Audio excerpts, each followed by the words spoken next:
नमस्कार मित्रांनो. आपण सर्वजण जाणतो की पंढरपूरचा विठोबा भक्तांचा देव आहे. लाखो वारकरी दरवर्षी पायी चालत पंढरपूरला येतात. पण कधी तुम्ही विठोबाच्या मूर्तीला नीट पाहिलंय का? त्याच्या कानात एक मासोळी दिसते. पण प्रश्न असा, देवाच्या कानात मासोळी का?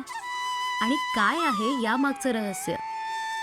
आज आपण हा रोचक विषय जाणून घेणार आहोत. पंढरपूरच्या विठोबाची मूर्ती ही काळ्या दगडाची.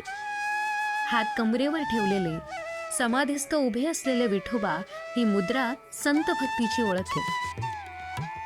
पण विठोबाच्या मूर्तीचं एक खास वैशिष्ट्य म्हणजे त्याच्या कानातील कुंडलासारखी मासोळी. ही मासोळी का आहे याबद्दल अनेक कथा आणि दंतकथा सांगितल्या जातात. एक प्रसिद्ध कथा सांगते की एका पंढरपूरच्या चंद्रभागा नदीत मासे भरपूर होते.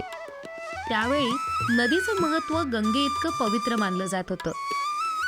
विठोबाने भक्तांना दाखवण्यासाठी की तो निसर्गाशी आणि जीवनाशी जोडलेला आहे म्हणून आपल्या कानात मासोळीचं चिन्ह धारण केलं. मासोळी म्हणजे जलजीवनाचं प्रतीक, जलाशयाचं संरक्षण करण्याचा संदेश. म्हणूनच ही मासोळी विठोबाच्या मूर्तीचा अविभाज्य भाग मानली जाते.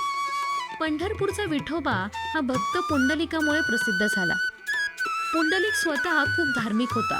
तो नेहमी वारकरी व भाविकांची सेवा करायचा. कथा सांगते की पुंडलिक नदी किनारी राहत असे आणि मासेमारी करणाऱ्या लोकांशी त्याचं नातं घट्ट होतं.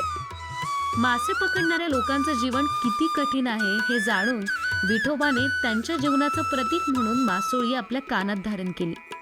म्हणजेच विठोबा हा केवळ ब्राह्मण, क्षत्रिय किंवा उच्चवर्णीयांचा देव नाही, तर तो सर्व समाज घटकांचा, अगदी मच्छीमारांचाही देव आहे. यानंतर एक कथा अशी सांगितली जाते की संत तुकारामांच्या काही अभंगांमध्ये आणि वारकरी परंपरेतील लोककथांमध्ये विठोबाच्या कानातील मासोळीचा उल्लेख येतो. काही संत मानतात की ही मासोळी म्हणजे माया आणि मोहाचं प्रतीक. कानाजवळ मासोळी म्हणजे मोहाचे शब्द कानावर पडतात.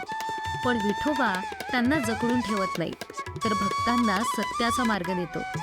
म्हणजेच ही मासोळी एक आध्यात्मिक प्रतीक आहे. वारकरी म्हणतात विठोबा जसा आहे तसा स्वीकारावा, कारण तो भक्तांच्या रूपात उतरतो. मासोळी असलेला विठोबा म्हणजे निसर्गाशी जोडलेला, जमिनीशी जोडलेला आणि लोकजीवनाशी जोडलेला देव.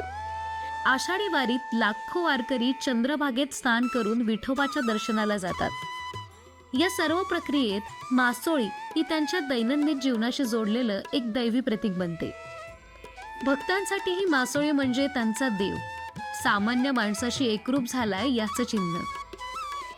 मित्रांनो, विठोबाच्या कानातील मासोळी यामागे अनेक कथा, अर्थ आणि दंतकथा आहेत. कधी ती निसर्गाचं प्रतीक मानली जाते, कधी भक्त पुंडलिक आणि मच्छीमार समाजाशी जोडलेली, तर कधी मोहमायेचं प्रतीक म्हणून.